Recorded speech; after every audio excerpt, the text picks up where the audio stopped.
नमस्कार. असं कधी झालंय का की काही शिक्षक अत्यंत अवघड विषय सुद्धा इतक्या सहजपणे समजावून सांगतात? आज आपण बरोबर हेच रहस्य उलगडणार आहोत. म्हणजे एखादी क्लिष्ट गोष्ट सोपी करून सांगायची जी कला आहे ना, त्याचाच हा एक प्रकारे मास्टर क्लास आहे.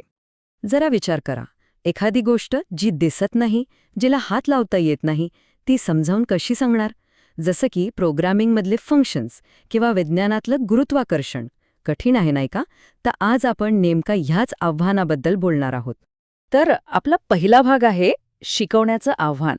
म्हणजे बघा, प्रोग्रामिंगसारख्या विषयातनं ज्या कल्पना दिसत नाहीत त्यांना समजण्यासारखं बनवणं हे खूप मोठं आव्हान आहे. आणि खास करून त्यांच्यासाठी जे अगदी नव्याने शिकायला सुरुवात करत आहेत. आणि हे अडथळे काही खोटे नाहीत, अगदी खरे आहेत. फंक्शन म्हणजे काय किंवा व्हेरिएबल म्हणजे काय, सुरुवातीला हे शब्दच डोक्यावरून जातात. त्यात तो कोड लिहायची जी किचकट पद्धत असते ती बघूनच भीती वाटते. आणि वरून सगळे शब्द इंग्रजीतले, मग यावर उपाय तरी काय? आणि इथे येतो आपला दुसरा भाग, मुख्य रणनीती. या सगळ्या अडचणींवर एक जबरदस्त उपाय आहे, तो म्हणजे उपमेची शक्ती. सोप्या भाषेत सांगायचं तर अवघड टेक्निकल गोष्टी समजून सांगायसाठी आपल्या रोजच्या वापरातल्या सोप्या उदाहरणांची मदत घेणं. आणि हीच ती भन्नाट आयडिया आहे.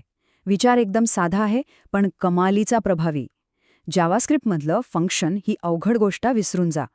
त्याऐवजी कल्पना करा की ते एक प्रकारचं मशीन आहे किंवा आपल्या स्वयंपाकघरातली एखादी रेसिपी आहे. तुम्ही साहित्य टाकता, त्यावर काहीतरी प्रक्रिया होते आणि तुम्हाला खाण्यासाठी पदार्थ मिळतो. बस, किती सोपं झालं हे. हे बघा, इथे ही गोष्ट अगदी स्पष्ट दिसते. आपल्या रोजच्या जगातली रेसिपी आणि डिजिटल जगातलं फंक्शन. रेसिपीसाठी जे साहित्य लागतं तेच कोडिंगच्या भाषेत पॅरामीटर्स असतं. आणि रेसिपी पूर्ण झाल्यावर जो पदार्थ तयार होतो तो म्हणजे फंक्शनची रिटर्न व्हॅल्यू. बघा, या एका तुलनेमुळे ते अवघड वाटणारे टेक्निकल शब्द किती ओळखीचे वाटायला लागतात. ठीक आहे, तर आता येतो तिसरा भाग, रेसिपी ते वास्तविकता. चला, उपमा तर मस्त आहे, समजली सुद्धा. पण या रेसिपीच्या कल्पनेला प्रत्यक्ष कोडमध्ये आणायचं कसं? ही जी मधली दरी आहे ना, ती भरून काढण्यास सगळ्यात महत्त्वाचं आहे. तर आता आपण तेच बघूया की ही सोपी आयडिया एका व्यवस्थित प्रोसेसमध्ये कशी बसते. आणि ही प्रोसेस फक्त 3 सोप्या स्टेप्सची आहे, अगदी आपल्या रेसिपीसारखीच. स्टेप नंबर 1, साहित्य गोळा करा, म्हणजे आपल्या कोडसाठी लागणारे पॅरामीटर्स ठरवा. स्टेप नंबर 2, रेसिपीमधल्या सूचना फॉलो करा, म्हणजे फंक्शनचा जो मुख्य भाग आहे तो लिहा. आणि शेवटची स्टेप नंबर 3, तयार झालेला पदार्थ सर्व्ह करा, म्हणजे कोडमध्ये रिटर्न स्टेटमेंट वापरा. आणि आता चौथा भाग, प्रत्यक्ष कोड.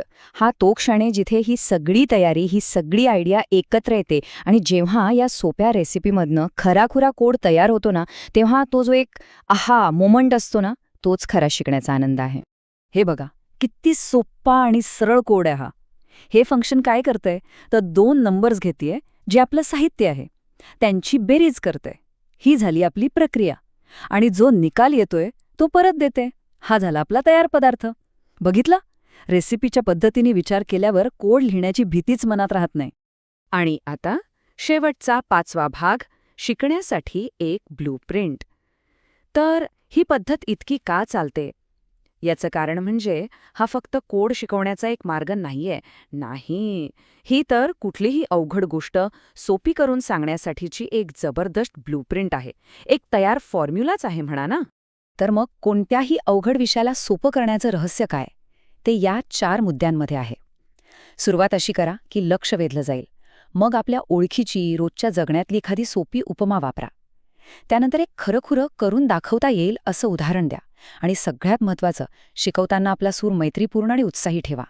बस, या 4 गोष्टी एकत्र आल्या की शिकणं हे ओझं नाही तर एक आनंदाचा अनुभव बनतं. आणि जाता जाता हा एक विचार तुमच्यासाठी. जरा कल्पना करा, अर्थशास्त्र असो किंवा खगोलशास्त्र, जगातला अगदी प्रत्येक गुंतागुंतीचा विषय जर आपल्याला अशाच सोप्या आणि इंटरेस्टिंग पद्धतीने शिकायला मिळाला तर आपलं जग किती वेगळं असेल, नाही का? यावर नक्कीच विचार करा.